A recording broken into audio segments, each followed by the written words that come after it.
in terms of mobilizing. So Lilah, I want to turn to you. What are some thoughts and reflections about mobilizing over the last few months for your work in terms of climate change?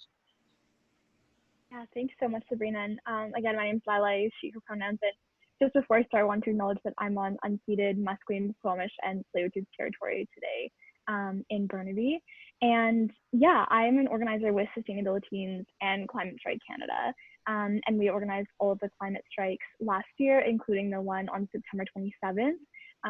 So just under a year ago, which mobilized over 1 million Canadians across the country.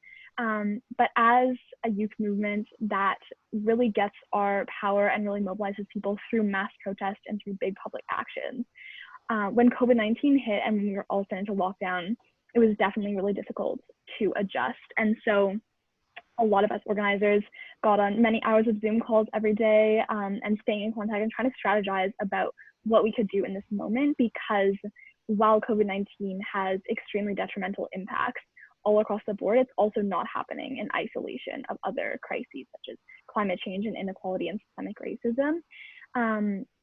And so we continue to organize. And what I think we have realized about COVID-19 is that while it has stopped our ability to have massive protests and to bring people out on the street in the numbers that we did on September 27th last year, it also kind of acts as a reset button, and it's really just changed everything and completely flipped everything upside down. And because of that, the way that we rebuild and the way that we recover from this crisis can really re-envision what our society looks like. And we know that it's very broken. We know that we have so many broken systems that need to be dismantled and replaced. And not even just with climate, with so many other issues as well.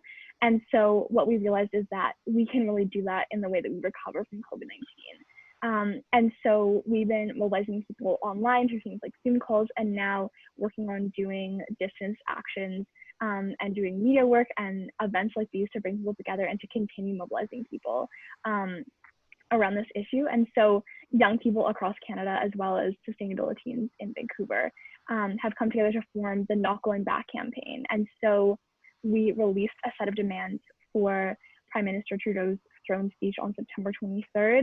And we wanted that speech to prioritize investing in people and not in corporations, and tackling inequality, dismantling systemic racism and colonialism, and treating the climate crisis like the emergency that it is. And especially on that last point, I know here in Vancouver, we've been surrounded by wildfire smoke for the past few weeks, and it's just starting to clear, but could really just feel in the air we were breathing how our government's inaction on climate change is impacting us today. And so we started pushing those demands for the throne speech.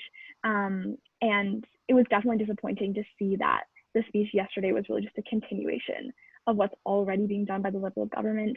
And there's really just not a lot of action to show there already, but we're going to continue pushing for these demands to be included in the budget and in plans going forward. And so we are having another day of action tomorrow on September 25th, a year since the September 27th climate strike.